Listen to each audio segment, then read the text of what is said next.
Jean-Luc Romero-Michel, 58 ans. Je suis conseiller régional et maire adjoint de Paris 12, mairie où nous sommes, et puis surtout militant d'un certain nombre de causes, la lutte contre le sida et le droit de mourir dans la dignité.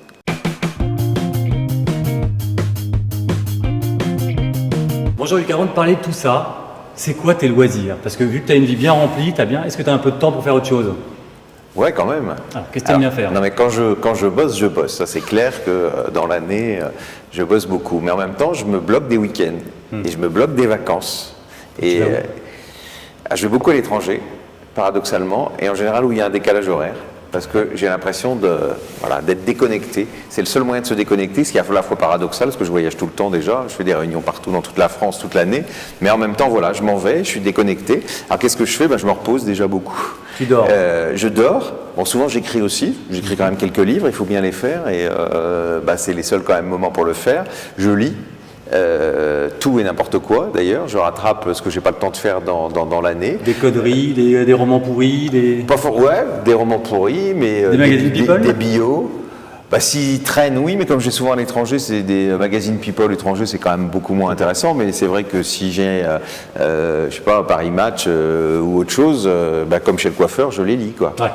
Et puis sinon, là, je sais pas, je vais régulièrement en Thaïlande, par exemple. On se repose, on va à la piscine, on se balade, on bronze, on rencontre des amis, on mange.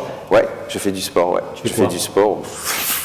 Très très classique. Je suis désolé, je ne vais que dans une salle de gym. Alors à Paris, pas tant très très souvent, mais pendant les vacances, normalement, je fais du sport tous les jours. Ah. Voilà. Alors, je choisis toujours les hôtels en fonction de la salle de gym. Tu vas au cinéma, tu écoutes de la musique? Je ne vais pas au cinéma, j'écoute de la musique, mais en général, j'ai un coup de cœur et je l'écoute pendant des semaines et des semaines au sport, parce que c'est le seul moment où j'écoute. Je suis là avec mes oreillettes et j'écoute. Et mon dernier, en ce moment, ça fait 3 mois que c'est ça. C'est là la musique du film La La Land que j'adore, et je trouve que pour faire du sport, c'est vachement bien. Mais là, je commence à m'en avoir un petit peu marre. Ouais. Et puis c'est vrai qu'on nous a tellement parlé de Johnny Hallyday que j'ai fait du sport avant-hier et j'ai écouté Johnny Hallyday. C'était la première fois que j'écoutais Johnny Hallyday, mais voilà, j'ai été pris dans le truc, mais je pense que là, je vais bientôt changer. Il y a un truc qui va me plaire et voilà. En général, j'écoute un peu de manière compulsive pendant quelques temps. Français, tout ça, on sait jamais. Ouais, si, j'ai des coups de cœur pour plein de choses. Bon, tant mieux. Voilà. Ensuite, tu es élu dans le 12e. Ouais. À quel poste? Je suis maire adjoint chargé de la culture et du tourisme. C'est bien ça. Ouais, c'est un poste sympa. C'est sûr que j'ai plus de chance que ma collègue de la propreté, qui est une femme géniale, mais qui se fait la pauvre engueuler tout le temps. C'est le moins drôle, tandis que moi, je travaille plutôt avec le monde de la culture. Alors il râle aussi, faut pas croire, parce que évidemment c'est très compliqué. C'est très compliqué aujourd'hui, les compagnies, etc. Il y a moins d'argent public, donc c'est compliqué, mais en même temps c'est quand même très agréable. C'est des beaux projets. Et puis le 12e est un énorme arrondissement. Tu habites dans le 12e du coup? Ah bah oui, je suis élu, j'habite dans le 12e. Oui, c'est logique. Voilà. La région, tu fais quoi? Alors la région, je suis conseiller régional, je suis dans l'opposition. Donc tu gueules. Je gueule, mais en même temps, comme disons qu'avec Pécresse, on a au moins trouvé un terrain d'entente, puisque comme je travaille beaucoup sur la question du VIH, j'ai été élu avec mon collègue Jean Spiry, qui est déjà passé chez toi, et donc je suis ambassadeur d'une Île-de-France sans sida.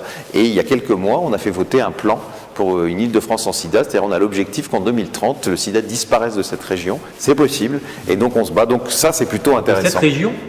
Oui, puis de toute la France. Mais nous, on a fait l'objectif comme Paris, comme Anne Hidalgo l'a fait pour Paris. Nous, on s'engage, parce que c'est les États qui doivent s'engager. Mais en même temps, si les territoires le font aussi, on va peut-être aller plus vite vers la fin de ce sida, et on peut vraiment y arriver. Ensuite, les assos. Ouais. Alors, je suis évidemment très engagé pour le droit de mourir dans la dignité. Je suis président de l'association pour le droit de mourir dans la dignité, 70 000 adhérents. Et donc, il faut aller partout, déjà sur le terrain, pour continuer à convaincre les gens. Ils le sont plutôt. Et puis surtout voir les parlementaires. Je trouve que c'est les gens sont plutôt pour en général. 90% des Français, derniers sondages sont pour le suicide assisté, 95% pour l'euthanasie. Donc, moi, le premier, je comprends pas pourquoi qu'est-ce qui bloque? Et c'est pour ça qu'on va voir plein de parlementaires en ce moment. T'en vois beaucoup. Donc, si tu peux nous aider, ça nous arrangerait. Qu'est-ce qui bloque? bloquent, pour l'instant, ça a été les mandarins parlementaires, c'est-à-dire ces députés et sénateurs qui sont en même temps des grands professeurs de médecine et qui n'ont pas compris que c'est celui qui meurt qui doit décider, pas ceux qui sont autour du lit.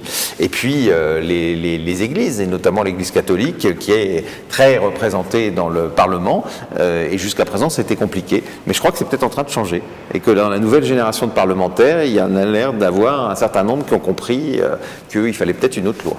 Et t'écris des bouquins. Et j'écris des bouquins. Sur tout ça. Moi, je ne suis pas écrivain quand même, hein, je le dis tout de suite. Il faut pas. Voilà, bon, j'ai quand même écrit 10 livres, mais, je suis assez content. Je n'aurais jamais imaginé savoir écrire un livre, donc c'est déjà pas mal, c'est une Tu veux satisfaction. pas m'écrire un petit policier là?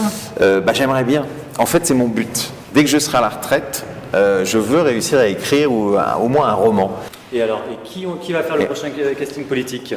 Ce serait bien. Alors, oui, il y a 2 personnes que je te conseillerais très différentes. Ah. Alors, je pourrais te conseiller Rémi Féraud, qui est sénateur de Paris, qui est conseiller de Paris, et puis une femme.